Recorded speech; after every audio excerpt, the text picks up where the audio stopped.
Imagine you have just survived the most brutal, devastating global conflict in human history. The First World War is finally over. You breathe a sigh of relief, thinking the worst is behind you. Your taxes will go down, food will be affordable again, and life will return to normal. Except in India, the nightmare was just beginning. Between 1913 and 1918, the prices of basic goods absolutely doubled. The British had drained India's wealth to fund their war, forcing villagers into the army against their will. To make matters terrifyingly worse, massive crop failures hit the country, followed immediately by a deadly influenza pandemic. By 1921, up to 13 million Indians had died from starvation and disease. The people were broken, furious, and desperate. They needed a miracle.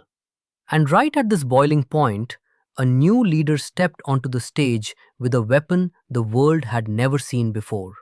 His name was Mahatma Gandhi. And his weapon wasn't a sword, a gun, or a bomb. It was an idea called Satyagraha. To the British, this concept made no sense. Satyagraha translates to the power of truth. Gandhi believed that if your cause was truly just, you didn't need physical force to fight the oppressor. You didn't need violence or revenge. Instead, you look your oppressor dead in the eye, take the pain they inflict, and appeal directly to their human conscience until they realize they are wrong. And Gandhi didn't just preach this idea, he proved it worked. In 1917, he traveled to Champaran, Bihar, and used Satyagraha to force powerful British plantation owners to give better conditions to oppressed farmers.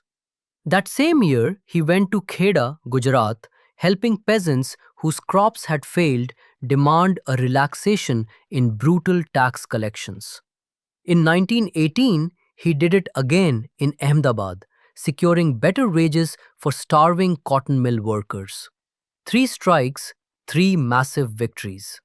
The British administration was officially terrified. How do you defeat an enemy who refuses to fight back but also completely refuses to obey? Their answer was absolute tyranny. In 1919, the British rushed through a monstrous law called the Rowlatt Act. Imagine a law where the police could arrest you for your political beliefs and throw you into a dark prison cell for 2 full years without any trial, without a lawyer, and without any proof. Gandhi immediately called for a nationwide strike. Shops shut down, railway workers walked out, and rallies flooded the streets. The British panicked. They arrested local leaders and banned Gandhi from entering Delhi. And then came the darkest day in modern Indian history. On April 13, 1919, a large unarmed crowd gathered inside an enclosed ground called Jallianwala Bagh in Amritsar. Some were there to peacefully protest, but many were just families attending the festive Baisakhi fair. A British officer named General Dyer marched his troops into the ground. He didn't issue a warning. He simply blocked the only exit and ordered his men to open fire on the trapped crowd. Hundreds of innocent men, women, and children were slaughtered.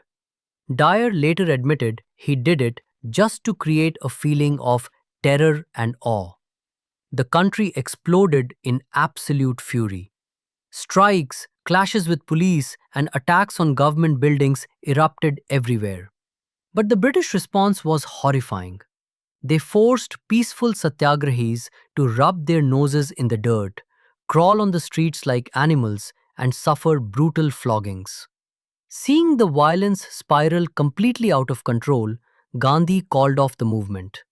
He realized something crucial. Scattered, angry protests were never going to defeat the British Empire. He needed a much bigger, unstoppable force. He needed India's 2 biggest communities, Hindus and Muslims, to lock arms and fight as one. Quick break. If you are captivated by this history and want to master every single chapter in your syllabus just like this, hit that subscribe button right now. Thousands of students are learning with us every day, and we don't want you to fall behind. Let's go! Gandhi found his golden opportunity in the Khilafat issue. After the First World War, the Ottoman Empire had been defeated, and there were terrifying rumors that a harsh peace treaty was going to strip the Islamic spiritual leader, the Khalifa, of all his powers. Indian Muslims were outraged. Two brilliant young leaders, Muhammad Ali and Shaukat Ali, teamed up with Gandhi. Together, they forged an unbreakable Hindu-Muslim alliance. But what exactly was their battle plan? It all went back to a brilliant observation Gandhi made in his 1909 book, Hind Swaraj. He pointed out a glaring truth. The British didn't conquer India because they were stronger. They conquered us, and they continue to rule us only because we cooperate with them. If Indians simply stopped cooperating, the entire British administrative machine would collapse within a year, bringing Swaraj or self-rule. This was the birth of the non-cooperation movement. It was a brilliant, phased master plan. First, Indians would surrender every single title and award given by the British government. Next, they would boycott everything. Indians would refuse to go to British schools, lawyers would leave the British courts, soldiers would refuse to serve in the British army, and citizens would burn imported foreign clothes in massive bonfires across the country. And if the British tried to repress them, they would launch a full-scale civil disobedience campaign. After months of intense, heated debate, the Indian National Congress officially adopted this radical plan at the Nagpur session in December 1920. The strategy was set, the alliance was forged, and India was about to launch the largest, most spectacular mass movement the British Empire had ever seen.